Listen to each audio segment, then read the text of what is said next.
Hello and welcome to the Colts Cover-2 podcast. I'm Joel A. Erickson. I'm joined, as always, by Nate Atkins. I wanted to get started with the podcast because Nate has good thoughts on the Houston Texans, and we were wasting all of them in our conversation before I hit record. It's just warming up. It's better for you guys to hear the thoughts on the Texans than for us to just talk about it and then try to replicate it once we get started talking. It's an interesting Texans team. I think as we talk about this, we can get into the Colts, and the Colts I think are a 6-point dog in this one. I don't think anybody feels like the Colts are playing super well or dominantly right now, and I think we can talk about this as we go through. But I kind of want to frame it around the Texans. The Texans are 5-2. But the feeling around the Texans is not 5-2. I was kind of surprised when I started poking around Houston websites and stuff earlier this week. The feeling around the Texans is a little bit different, particularly in one area, which I'm gonna let Nate explore first. Yes, it's interesting to look at the Texans. They're in first place. They're 5-2, as you mentioned. They're number 7 in total DVOA, and they're right in this glob of teams with the Bills, Chiefs, Vikings, Lions, Ravens. So it sounds like they should be in the elite tier of the NFL. And I think if you look at their team, for the most part, they are. They're 6th. They are 6th in – sorry, I misread this for a second. They're 2nd in defensive DVOA. They're 7th in special teams DVOA. They're 18th in offensive. And we know C.J. Stroud is awesome. They are missing Nico Collins, but they still have Tank Dell and Stephon Diggs. Joe Mixon, kind of comes and goes. He had his big moment against the Colts, but he's someone that people know. There's kind of one thing holding this whole team back from being elite right now, and that is the offensive line. And that's an offensive line that has some issues forming namely with stunts, surprise pressures, guys moving around, pressures that develop late in the snap or late pre-snap. And this probably sounds familiar to some Colts fans who went through too much of this 2 years ago in the 2022 season. And it should sound familiar because the same offensive line coach is overseeing both of those units. So former Colts offensive line coach Chris Strasser is now the Texans offensive line coach. And coming under some fire there. There were questions this week to D'Amico Ryans about his job security, and they have not made any moves there, but he said everything's on the table and really did not have a lot of faith that he wanted to share publicly about the coaching or the leadership of that unit. So they're on thin ice over there right now, where we know week 1 they ran it like crazy on the Colts. They did give up 4 sacks, but it was a game that they sort of felt like the offensive line wore the Colts down as it went on. So the vibes were overall pretty good then. But as time has gone on here, that run game hasn't performed to the same level that it was early on in the season. And then you combine that with the fact that the C.J. Stroud is now the 2nd most sacked quarterback in terms of yardage, only behind Deshaun Watson. And if you've been following the NFL this year, you never want to rank behind only Deshaun Watson in anything. So not a good situation for the Texans, who are just giving up pressures like crazy, even though they have pretty experienced offensive line. Laramie Tunsil, a Pro Bowl left tackle. We know they have some talent there, but it's just a very big mess operationally. And like I said, especially with those kind of specific late pressures, blitzes, or stunts, or guys moving around to different spots. So it opens the door for a Colts pass rush to get right when they have quieted over the past few weeks, but now they could get DeForest Buckner back. They're trying to get Latu going. They're trying to get Kwity Paye going again back from his quad injury. And this seems like the week that the Colts pass rush has to go out there and make the difference in this game, because on paper, you stack up these teams in the other areas, and the Texans just still seem like they should be a cut above as far as how their quarterback's playing, how their defense is playing, the fact that they're the reigning division champs. But there's one matchup here that feeds into exactly how the Colts wanted to win games this year, which is in the pass rush. And I think that's the best chance the Colts have of trying to win this game. Yeah, there's a couple of interesting things with the Texans. So number one, they still have Laramie Tunsil at left tackle. And from what I could tell, it seemed like Tunsil was still playing good. But, I mean, I think most NFL fans know, I think the Joe Thomas Browns probably proved this more than anything. One great left tackle does not make an entire offensive line. And they've really struggled on the interior. That's why getting Buckner back. Juice Scruggs is the center. Sports Info Solutions has him giving up 3 sacks. Centers don't usually get tagged with sacks responsibility because of the position they play, and like they're usually helping out on double teams, stuff like that. That's not good. One of the guards is giving up 2. There's just the rest of the line. Titus Howard's slipped a little bit last week and fell, and they really struggled against the Packers. The other interesting piece of this too is that unlike some of the teams they've played recently who have really focused on getting the ball out fast, like the Tennessee with Will Levis, I think is the best example. They were trying to protect his arm, but also I think stay away from the Colts pass rush. He averaged 2.23 seconds from snap to throw, by far the fastest in the NFL that week. CJ Stroud really isn't that guy. Or he hasn't been in the NFL for most of his time. He's at 2.88 seconds right now. That's the 11th slowest time in the league. I think I've said this before. Slower, faster does not necessarily mean better in either direction. Like somebody like Patrick Mahomes or Lamar Jackson hold on to the ball longer because they can scramble around and create. Whereas you also have guys who are throwing short like Levis or quick like Levis who their teams don't believe in them to hold on to the ball. So there's some or you also have good quarterbacks who don't hang on to the ball very long because they're not very mobile. So it can go both ways. But Stroud is a guy who holds on to the ball. He's got the 11th slowest time in the league this year. It's faster than last year when he was 5th slowest at 3.04 seconds. But he'll give you some chances for sacks. And the Texans' offensive line is sometimes more than happy to oblige the defensive line trying to get sacks. Yeah, I mean, like I said, it's the same problems the Colts dealt with in 2022. You think back to that year, some of the same problems. I should say one of the obvious issues with that season that I'm sure everyone is happy to relive at this moment was, converting Matt Pryor from a right guard into a left tackle, Danny Pinner from a center into a right guard. So it isn't like that situation with the Texans, which is why I think they held together fairly well last season.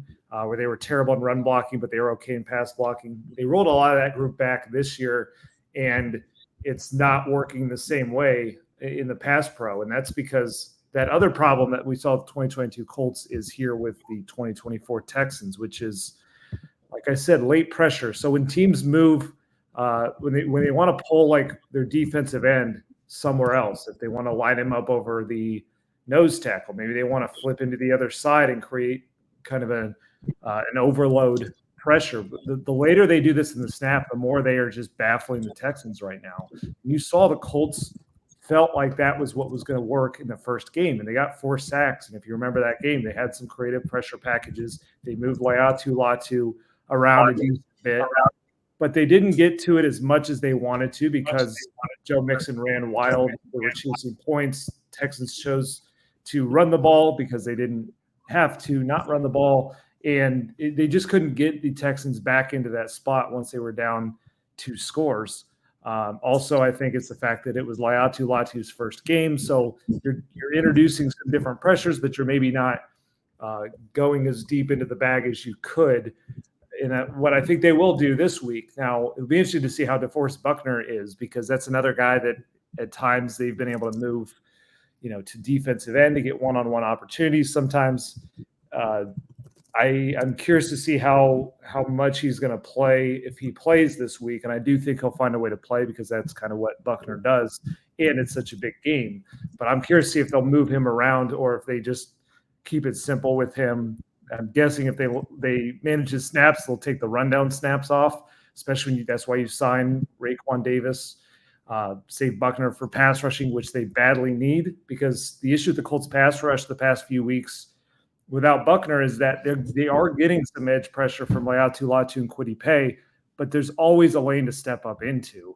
The Colts are often playing 2 nose tackles there with Grover Stewart and Raekwon Davis. That's been their way to limit this ground game damage, but it's always given quarterbacks a place to step up into. When you have Buckner there and he's demanding the double teams and he's got that kind of length to redirect and make plays when guys step up in the pocket, it's a different deal here. So I think having that middle of the pocket secured is going to be key. And then we'll see how much they can expand on that movement with Latu as far as creating some overload rushes, moving him up over the center, just moving him all around. Right now, the Texans are not answering for that at all. And so until they prove that they can do it, that's exactly what I think the Colts should do with Latu, with, like I said, Buckner if he's healthy. Dio Adengbo is another guy who can rush inside or rush outside.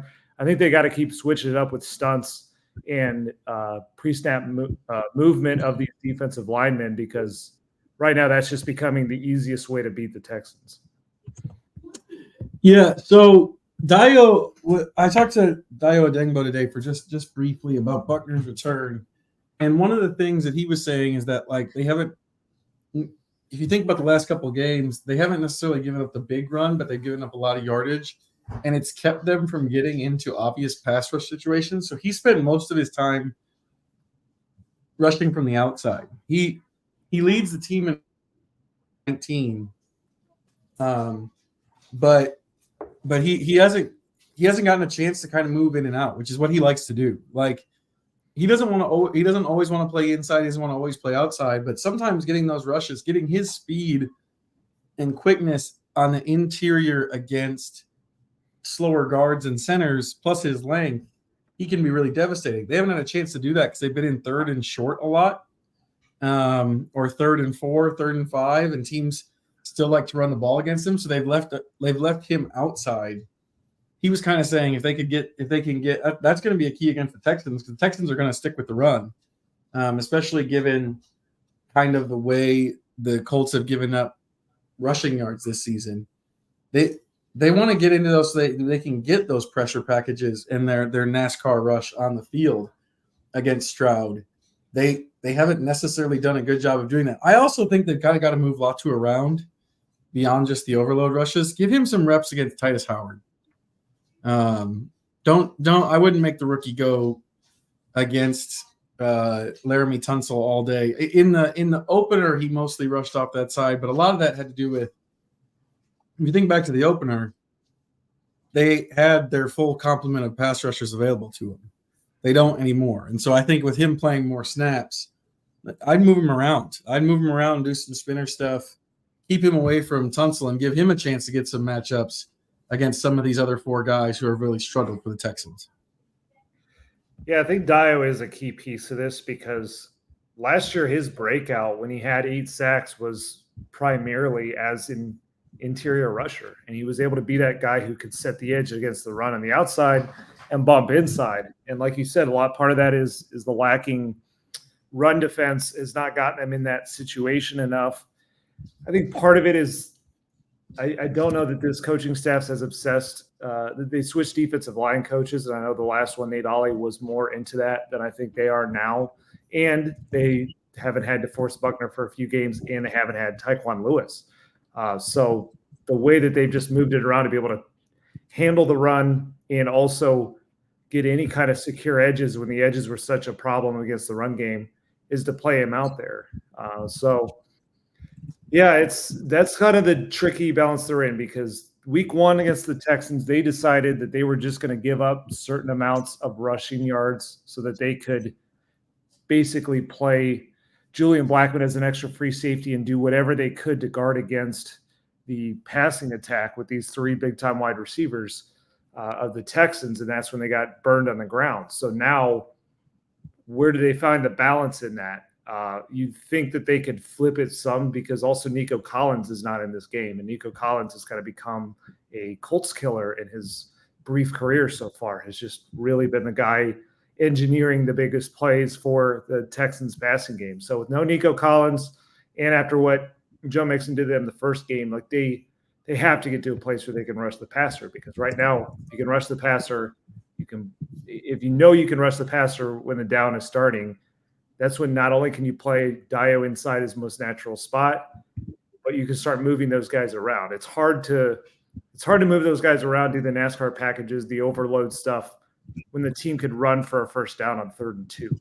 But when it's 3rd and 8, very different ball game. So this is going to very largely come down to how they swing back to stop the run with you got to assume much better tackling, obviously, but also better edge play and just a few more resources in the box than the way that they wanted to play in week 1. If they get run over again, that's where it becomes a lot harder to expose the Texans' weaknesses because while they have an offensive line issue, they still have a very good offensive coordinator, Bobby Slowick, who kind of is able to blend the run and the pass, incorporate play action. And if you're never putting them in those situations where they have to drop back, an obvious drop back without play action, then you're not getting to the part of the game that you can win. Yeah, let's talk about Nico Collins here because this is an interesting piece of this. Collins has obviously been a Colts killer. Jalen Jones has struggled with him in the past. He's not there. And one of the really interesting things to me is that right now, as the Texans stat sheet looks, he was averaging 17.7 yards per catch on 32 catches this season. None of the other 5 Texans who have double-digit receptions are averaging more than 10.3. A lot of the explosiveness has gone out the window with them. And it's kind of weird because Tank Dell was a big play receiver last year. I haven't watched Texans games to see. I think the pass protection probably has a lot to do with it. But it seems like also a mistake to underestimate the loss of Nico Collins, given that if you go and look at their output per game, Stroud had run off a string of 300-yard games, and then he gets hurt against Buffalo. The last 2 weeks, it's been 192 passing yards and 86 passing yards for the Texans. It feels like the loss of Collins is affecting the Texans' passing game, or at least through the first 2 weeks, maybe more than most people expected, which is probably good news for Jalen Jones and Sam Womack. Yeah, it is because that has become his CJ Stroud's go-to guy. We know those other 2 are very talented, but the one that has been consistent and, like you said, explosive is Nico Collins. It feels like without him on the field, they're trying to live more in long drives, and that's where the more like they're running these offensive line issues either way. Where if they try these slow developing plays, that's where they run into the sacks. But if they have these other plays, if they throw that out without Nico Collins and they're trying to launch 10-plus play drives, you put a struggling – we saw this with the Colts in 2022. You put a struggling pass protection unit on the field play after play after play, you run into penalties, and then you run into some other mistake. One mismatch can ruin that drive where you give up one 12-yard sack, and it's a different deal. And I think you pointed this out. The Texans are among one of the more penalized teams in the game. So it's sort of like they end up hurting themselves when they're trying to live in this slower, methodical way, which is why I think we're seeing frustration out of CJ Stroud, as he is wired to live that way because he's accurate, he's aggressive, he's on point. He'll do a good mix of throwing the ball deep outside the numbers with also just kind of pinpoint accuracy to get in a rhythm and get drives going, but then something just too often goes wrong for them. So it is one of those things where it's just the total output is not matching up what's on paper, but it also makes sense when you say, well, why are they underachieving so much? Well, they don't have their most explosive offensive weapon, and they're not handling pressure when they drop back. And so like you're able to pressure that teams more when you don't have to worry as much in coverage. So that's where I think they're in a good spot, is that now that they have 2 high-end wide receivers instead of 3, that means one of the Colts starting corners doesn't have a big-time matchup on his hands. And if that is in the slot and it's Kenny Moore, that's where I think we should see some more blitzes out of him. He did a great job against Tyler Huntley last week, and I think this is a week where the Colts have to win this with disguising pressure packages in a way the Texans don't see. That's their one way to win on defense because, we'll see on the run defense. It's been it hasn't been as bad as it was the first couple of weeks, but it's still getting gashed pretty pretty alarmingly against the Titans and Dolphins versus what those teams normally do. We saw Tank Bigsby obviously had a 100-yard day before those two games. And Joe Mixon that is the one thing that is mostly working for them right now. Joe Mixon is averaging 5.2 yards a carry. So teams they're living in a too high shell against them. And when they're dropping back and having to pass protect for very long, they're getting beat. But they found ways to get Joe Mixon running against lightened fronts that has still produced pretty well. So you got to think that when the Texans look at, well, how did we win last game? They're probably going to start in that same way. And the Colts are just going to have to prove that, no, this is not going to be the same exact recipe. You're going to have to go to the air more. And when you go to the air more and you don't have Nico Collins, and now you're going to face DeForest Buckner possibly, plus what we're going to throw at you in the pass rush, including what I think should have is a blitzing Kenny Moore. That's got to be the style of game the Colts end up winning. So really, it is ultimately about who can get to the pass rush, but to get there, it's really about, can Joe Mixon run wild again, or does he have a more normal pedestrian day that lets the Colts do some things on defense? Yeah, I think the last 2 weeks, the last two Texans games are pretty instructive. Those are the two without Collins. When they played the Patriots, they rushed for 192 yards on only 28 carries. That was 6.9 yards per carry. And I mean, realistically, CJ didn't have a huge game, 20 of 32 for 192 yards. It's only 5.2 yards per attempt. But that's a dominant run game. They scored 41 points, won the game. The Packers last week, they still ran for 142 yards. Mixon had a 100-yard game, but the yards per carry is 4.3. And then when you get to the pass, they sacked Stroud 4 times. He only threw 21 passes, only completed 10, 86. We've seen this with the Dolphins last week and with the Titans the week before. If you can keep a team from getting explosive plays in the running game, even if they stick with it and run 40 times, and but they don't have the explosive plays, they're just grinding out drives, you can keep a team from scoring a lot of points. And it seems like that's what the Packers did last week. I watched a little bit of that game last night, but it was mostly the second half. It felt like that's a lot of what the Packers did, and then they just got after Stroud. The Colts corners too are interesting here, just because we really get to find out right now if Sam Womack is for real in this next stretch here, because the numbers are great right now. Three completions and 13 targets, 5 pass breakups, no yards, basically 20-something yards. He's been good against the run, good against the pass. He's been aggressive. He's been great, but they haven't played teams that could test him with a second receiver. Tank Dell feels like he can test them, or when he's matched up with Diggs, that's obviously a test. We're going to start finding out about Womack here. Same thing with Jalen Jones. Jalen Jones has strung together a couple nice weeks. I looked earlier, and according to Sports Info Solutions, his quarterback rating allowed is now down in the 50s, which is great. But again, they've played against subpar quarterbacks and subpar receivers. We get to find out a little bit more now. I think one thing that's a huge development from last week is that Kenny Moore looked like himself for the first time in 3 weeks. I think that's huge for this team.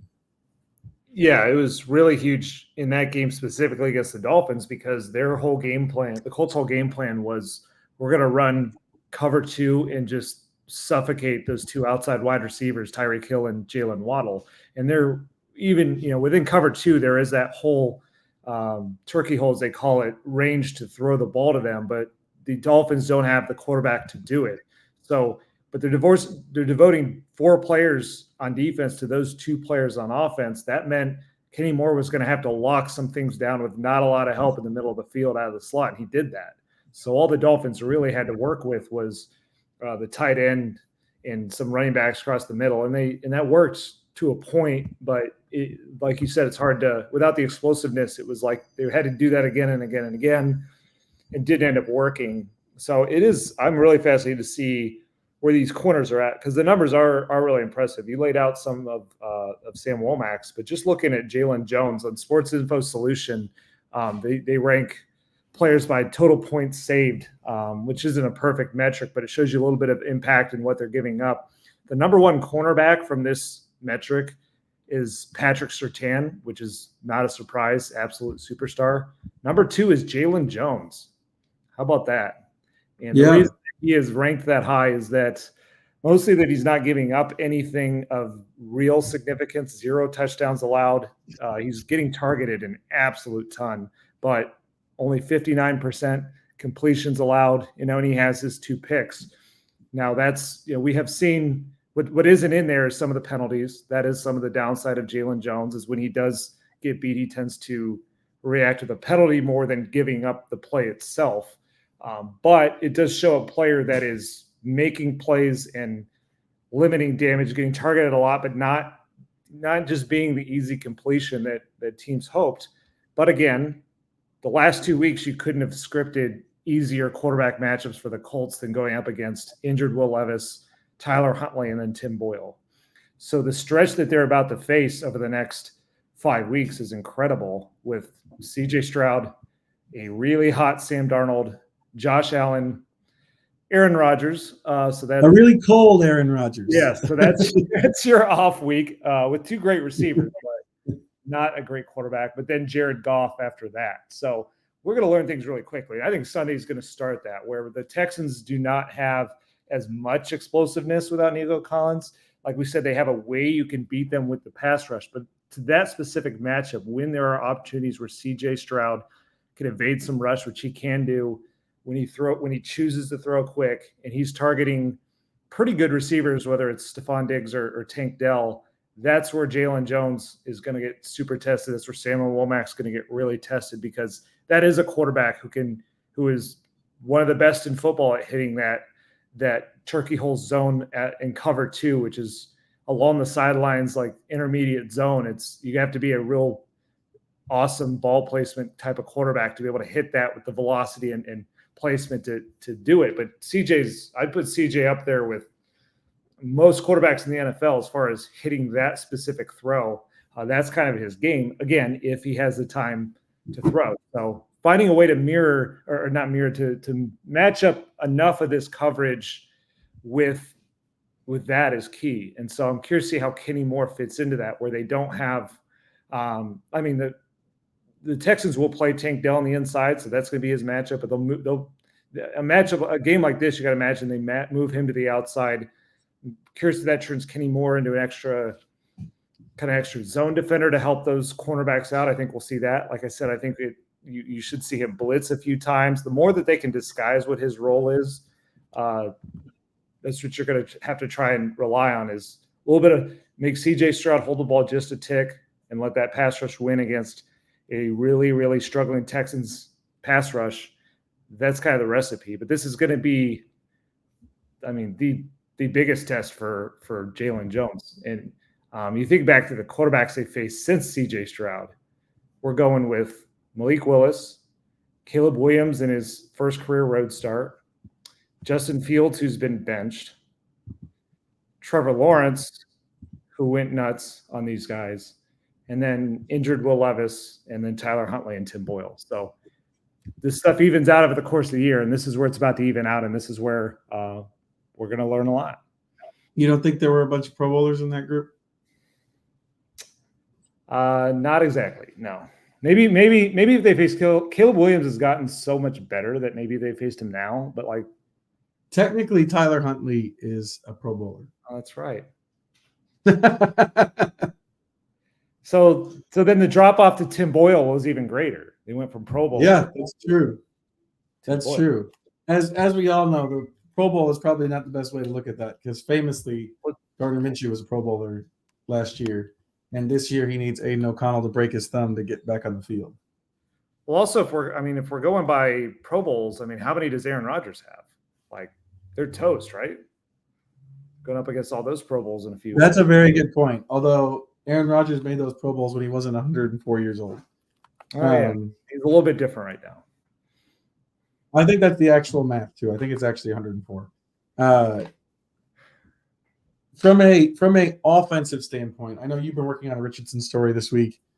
there's a lot of different ways we can talk about Anthony Richardson right now. What sticks out to you going into this week? So what sticks out to me is that last week was one of the first times we've seen an opposing team come up with a very specific plan to get aggressive after Anthony Richardson, and it really, really worked. So what the Dolphins did, they came into the game as a fairly heavy blitz team, but they ramped that up at a totally different level, partly because they didn't have any edge rushers available, but they had 2 weeks to figure this out. They knew Anthony Richardson was going to start, and their thing was we need to get a rush of some sort, but also we can throw things at him and see how he reacts to that, which is not the most original game plan. It's what teams have done against young quarterbacks forever. I think teams have been afraid early on when they're feeling Anthony Richardson out, afraid to do it that much because when you blitz, I mean, you give up the chance of explosive play, and this guy is about as explosive on paper as you're going to find. But it worked in that game because I think largely because the Colts just did not happen to see that coming. They just did not. They kind of just got depantsed when it comes to the game plan. And Shane Steichen and Jim Bob Cooter have admitted that they just did not have a good enough plan for what was going to go down there. So I saw a stat. I'm trying to find it here. We'll see if I can find the exact chart, but it pretty much laid out where here it is. Let's see what this is. I'm going to cite the right person here. This is from Pro Football Focus, but they charted like all the explosive plays that quarterbacks have gotten this season. And Anthony Richardson is number one in the league in explosive pass plays against man coverage. And the only quarterback who has fewer explosive plays against zone coverage than him is, believe it or not, CJ Stroud. So this matchup kind of tells you that teams should probably run a lot of zone coverage against these two guys. But that it goes to show that like the Dolphins found a nice mix of they still had a lot of that too high shell. They still played a lot of zone, but they were willing to blitz, and it left theoretically zones pretty wide open, but you needed quick answers and you needed to be able to handle that and know where to go. And I just think the Colts got caught in a bad spot where they were using Josh Downs more the way they did against the Titans. They were trying to get explosive with him. They were trying some of these slower developing plays. They did not have quick answers for Anthony Richardson. So he was left just trying to survive these blitzes, which that I think in a way showed off his best skill right now is his ability to avoid pressures and avoid sacks, to get blitzed that much, to get pressured that much. He's among the league's highest pressured quarterbacks. You can't tell because he didn't take a sack last week. So he was able to survive a lot of that. And I think only the one turnover also shows some positive play out of it. Didn't become the disaster that it could have been, even though I think at times it felt like it was going really poorly because, I mean, he finished 10 of 25 with several of those being throwaways. So he didn't have a great game, but he was able to avoid the damage. But the thing is, until the Colts show and he shows that they can find answers to those blitzes and answers to the zone coverage, I think you see how teams are going to attack them, and that's what I expect to see this week. Yeah, the man zone thing, I saw that same thing I saw that same thing. That's interesting in terms of, they're going to have to find some answers for those zones and, get a better idea of the looks and where stuff's going to be. Also, you probably shouldn't run man-to-man against Anthony Richardson anyway for a reason that has nothing to do with passing. If you play man a lot against Anthony Richardson, he's going to probably have 155 yards rushing if he wants to. So, yeah, he's going to see a lot of zone. I was thinking a little bit about just the running game and what the difference was with him. They didn't break 100 yards rushing in either of the two games before that. They broke 100 yards. The yards per carry still weren't where I think they'll be if they get Jonathan Taylor back. But Richardson's presence and just the yards he creates on his own, it just gives you a way to win even when the passing game looks atrocious, which like the passing game looked pretty bad for most of the day on Sunday. And it's not like they scored a lot of touchdowns, but they did have 4 scoring drives. And on a lot of them, it was just, okay, we can still figure out a way to get yards with him running or escaping a pocket or whatever, it kind of makes up a little bit for what's gone on in the passing game so far.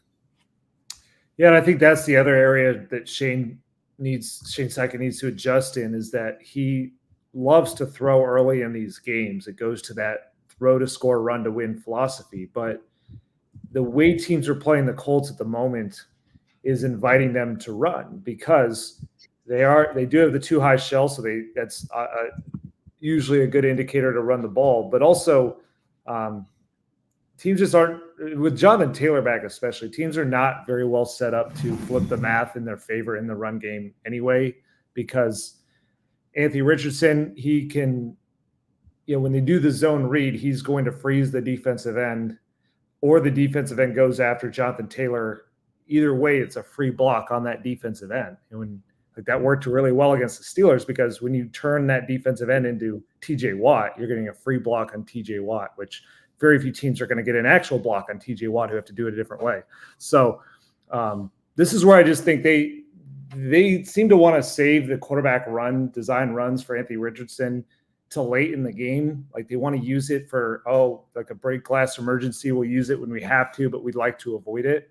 With Jonathan Taylor, there might be some moments this season where they can, but probably not against the really, really, really good teams you face, like the Texans and the Vikings and the Bills that they're going to go up against. So I think early on in the game, they need to be willing to use that quarterback run. And it doesn't have to be an all or nothing thing. They don't need to design, for their first 11 plays to be design runs. But if you can get Anthony Richardson one first down on a drive, like that just seems to help get him involved, get him energized. That's where he's pointing for first downs and he's fired up, but also he's staying on the field, and you're getting away from those 3 and outs where then he's a cold quarterback on the sideline and you're trying to figure this out. There were moments on Sunday when he was dropping back to throw early in the game that I sensed rust out of him. He just seemed late to make some reads, late to deliver the ball.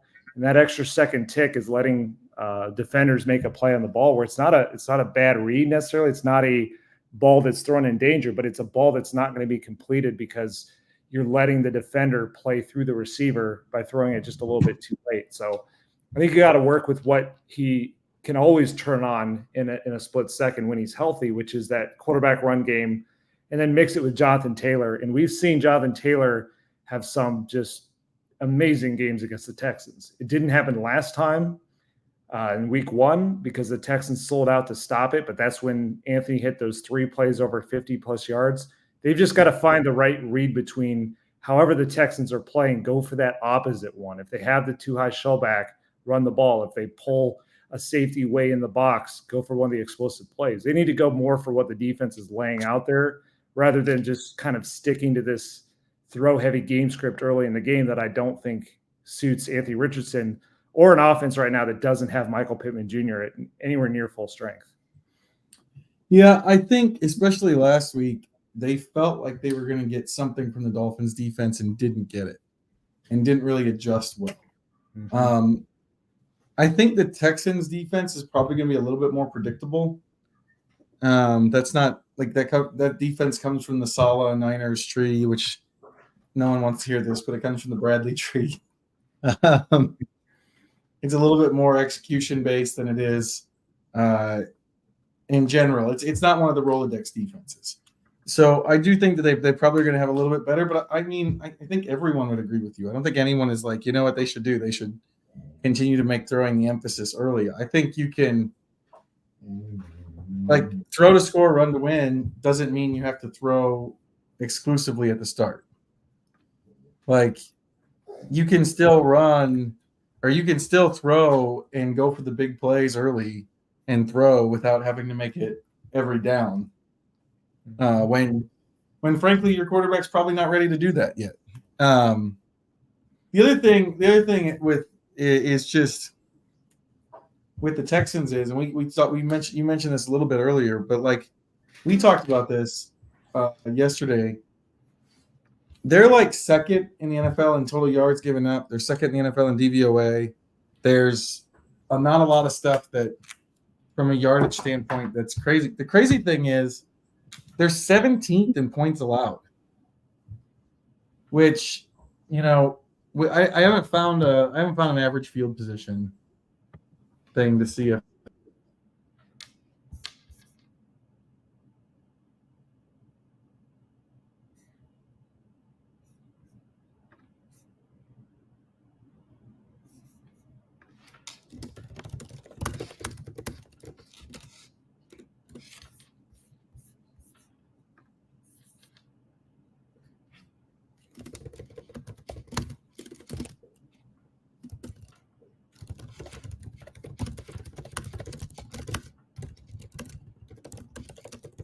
I don't know what happened.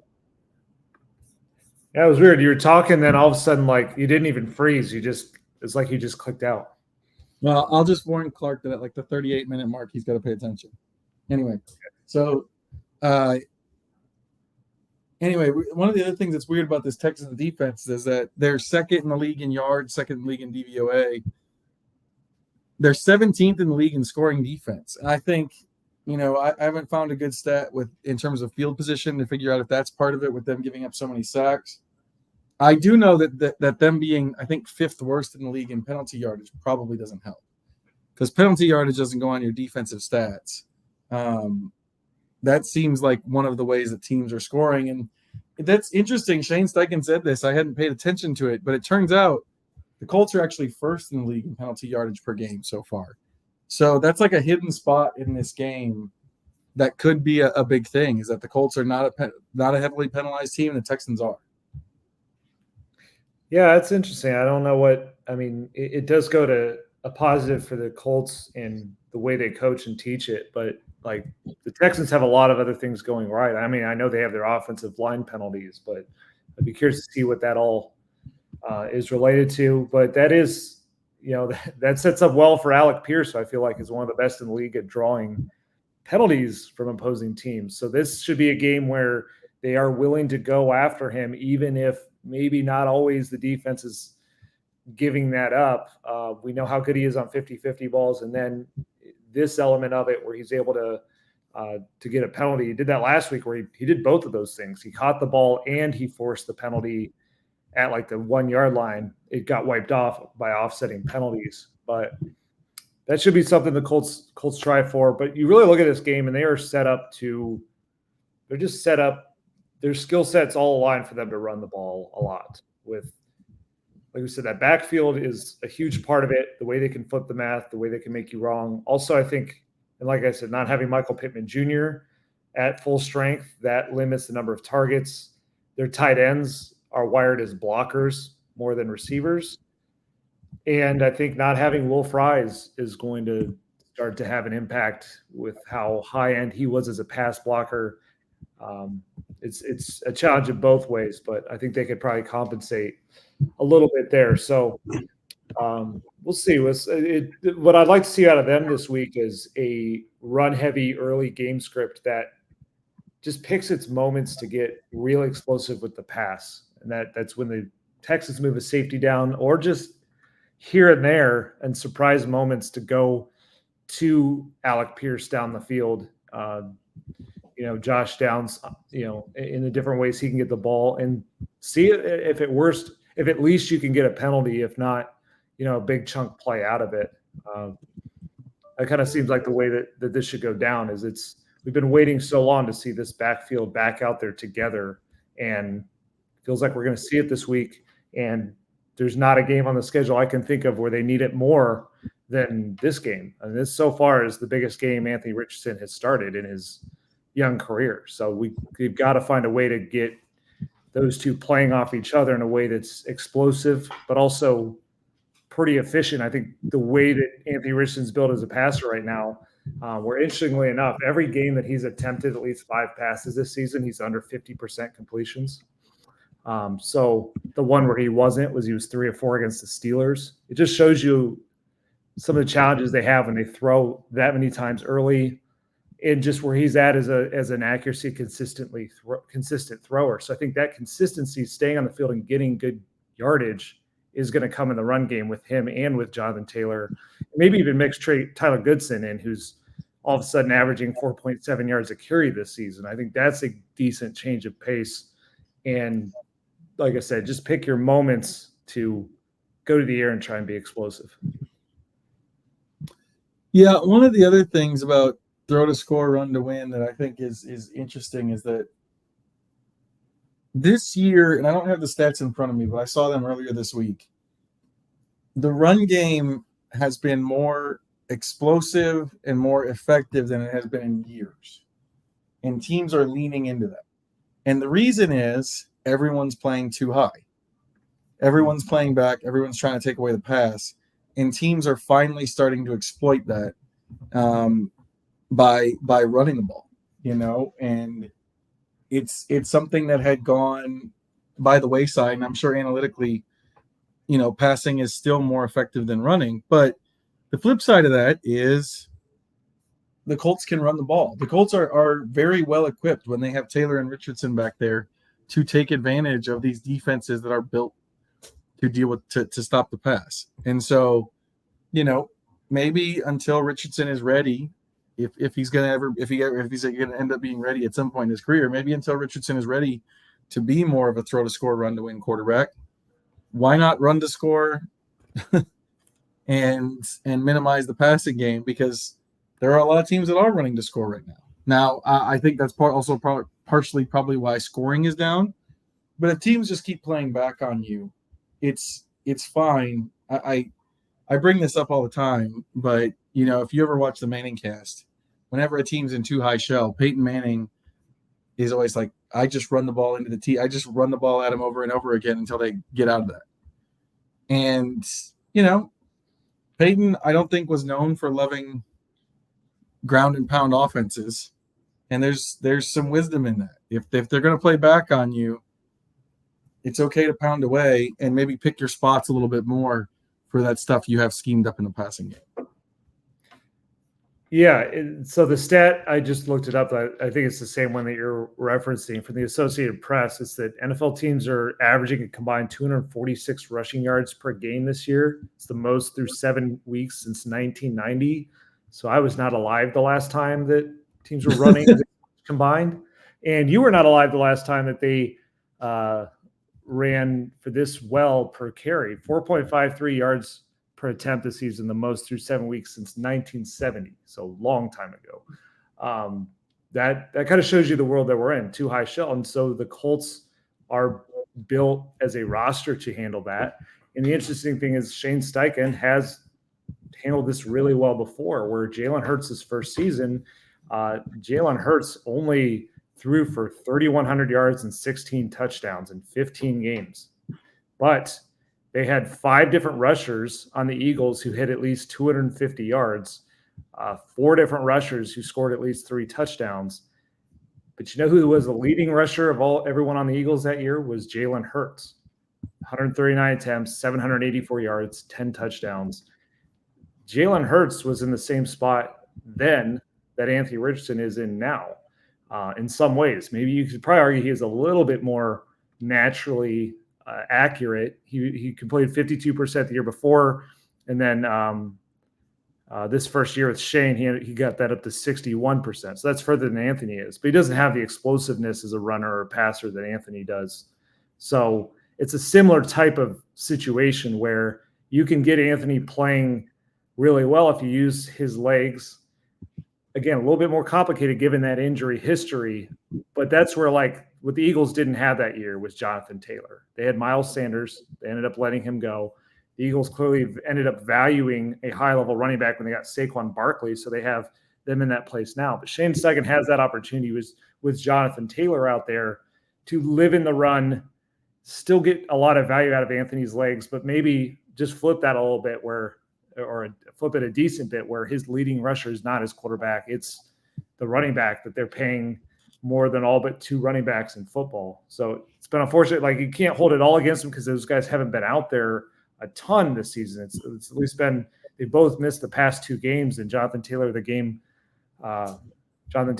both have injury histories piling up over the past 2 years. So he hasn't had over the past 2 years the same way that he would like. But this game, I think they just have to treat this game as the one time, as the first time where they're going to really lean into those 2 together, because that is the best recipe they have to level up to the Texans, who still are ahead of them in a lot of areas. On paper, I think everyone from the outside would look at these teams and think the Texans should win a home game against the Colts.